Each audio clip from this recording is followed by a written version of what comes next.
లోకములో మీకు శ్రమ కలుగును, లోకములో మీకు శ్రమ కలుగును, ఆయనను మీరు ధైర్యం తెచ్చుకోండి, నేను ఈ లోకాన్ని జయించి ఉన్నాను అని దేవుడు స్పష్టంగా మాట్లాడుతూ ఉన్నాడు.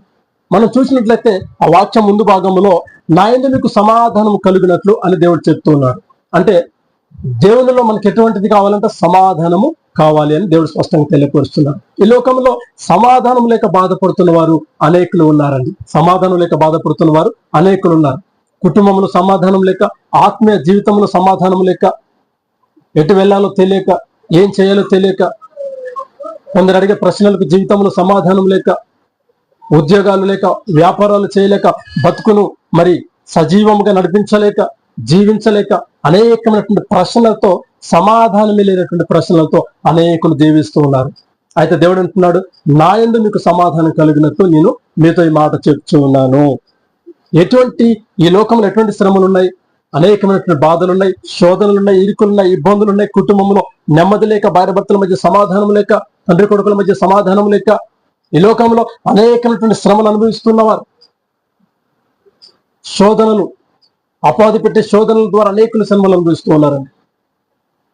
శ్రమలు లేనటువంటి కుటుంబాలు ఈ రోజుల్లో లేవు. ఎందుకు అంటే ప్రతి విషయంలో కూడా ఏదో ఒక చిన్న శ్రమను ఎదుర్కొంటూ ఉన్నారు. అయితే దేవుడు అంటున్నాడు, ధైర్యము వహించుడి, ధైర్యము వహించుడు. ఎందుకు అంటే ఆయన ఈ లోకాన్ని జయించి ఉన్నాడు. ఈ లోకంలో ఉన్నటువంటి మనకు జయించిన యేసయ్య తోడుగా ఉన్నప్పుడు మనకెదిరే ప్రతి సమస్యను కూడా ఆయన జయించేటువంటి, అంటే మనము జయించేటువంటి గొప్ప శక్తిని దేవుడు మనకు అనుగ్రహిస్తాడు. దేవునికి మహిమ కలుగునుగా. అయితే జయించేటువంటి అనుభవంలోనికి మనము రావాలి. ఈ లోకంలో అనేకమైన శ్రమలు మనకు కలుగుతాయి, అనేకమైనటువంటి శ్రమలు మనకు కలుగుతాయి. అయితే జయించిన అనుభవంలోనికి మనము రావాలండి. జయించిన అనుభవంలోనికి మనం వచ్చినప్పుడే దేవుడు మన జీవితాలలో కార్యాలు చేస్తాడు. ఆ కార్యాలను మనం పొందుకునే వారముగా మనం ఉండాలి. ఆ కార్యాలను పొందుకునే వారముగా మనం ఉండాలి. చూడండి,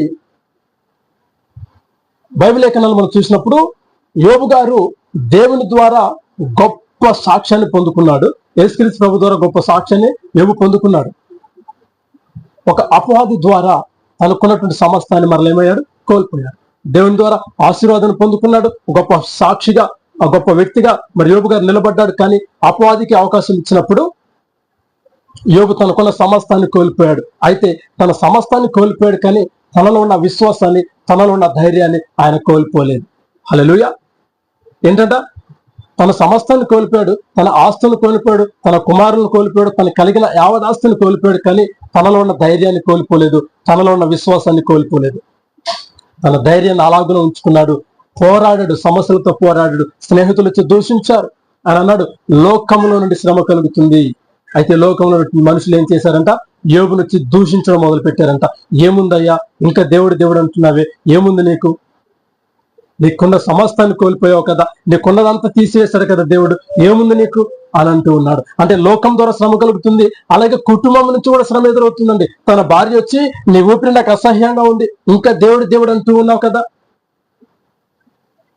ఇంకా నువ్వు దేవుడు అంటూ ఉన్నావు, నీ సమస్తాన్ని కోల్పోయావు, నీకున్న ఆస్తిపాస్తులు కోల్పోయావు, నీకు కొడుకులను కోల్పోయావు, నీకున్న పని మనుషులను కోల్పోయావు, సంపదలను కోల్పోయావు, ఇంకా నువ్వు దేవుడు అంటున్నావు, ఏం మిగిలిచ్చాడు దేవుడు నీకు అని చెప్పి, నీ ఊపిరి నాకు అసహ్యంగా ఉంది, నీ దేవుని దూషించి నీవు కూడా మరణమైపో అని యోబును తన భార్య కూడా అంటున్నాడు. చూడండి, ఇటువంటి భయంకరమైనటువంటి శ్రమలను ఆయన అనుభవిస్తూ ఉన్నాడు. ఇటువంటి భయంకరమైన శోధనలో యోబు గారు ఉన్నారు.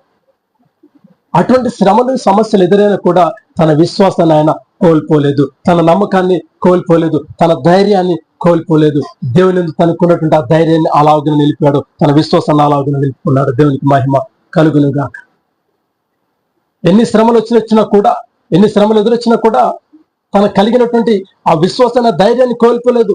ఆయన అంటాడు, నేను లోకానికి దిగంబరిగా వచ్చాను, నేను వచ్చినప్పుడు ఏమీ తీసుకురాలా, ఈ సంపదలు నాతో పాటు లేవు, ఈ మనుషులు నాతో పాటు లేరు, ఈ ఆస్తిపాస్తుడు నాతో పాటు లేదు, ఈ గౌరవం నాతో పాటు లేదు, నేను ఈ లోకానికి ఏమి లేనివాడిగా వచ్చాను, దిగంబరిగా వచ్చాను, అలాగే ఏమి లేనివాడిగా నేను వెళ్ళిపోతాను, దిగంబరిగానే నేను వెళ్ళిపోతాను. దేవుడు నాకు ఇచ్చాడు, ఆయన మరలా తీసుకున్నాడు, ఆయన నామానికి మహిమ కలుగును గాక. హల్లెలూయా. చూడండి, ఆ మాటలు అనేకులను ఆత్మీయ స్థితిలో ధైర్యముతో నింపుతూ ఉన్నాయి. ఎవరైతే ఆత్మస్థితిని కోల్పోయారో ఈ మాటలు కనుక మనం చదివినప్పుడు మనల్ని తెలియనటువంటి ఒక బలాన్ని ఆ మాటలు మనలో నింపుతూ ఉన్నాయి. దేవునికి మహిమ కలుగును కాదు. దేవుడు ఏదైనా చేయగలడు. దేవుడు ఏదైనా చేయగలడు. ఎందుకు తెలుసా? ఆయన ఈ లోకాన్ని జయించినటువంటి వాడు. హల్లెలూయా. ఆయన ఈ లోకాన్ని జయించినటువంటి వాడు. లోకాన్ని జయించిన దేవుడు మనతో ఉన్నప్పుడు మనకు నిత్య జయము కలుగుతుంది.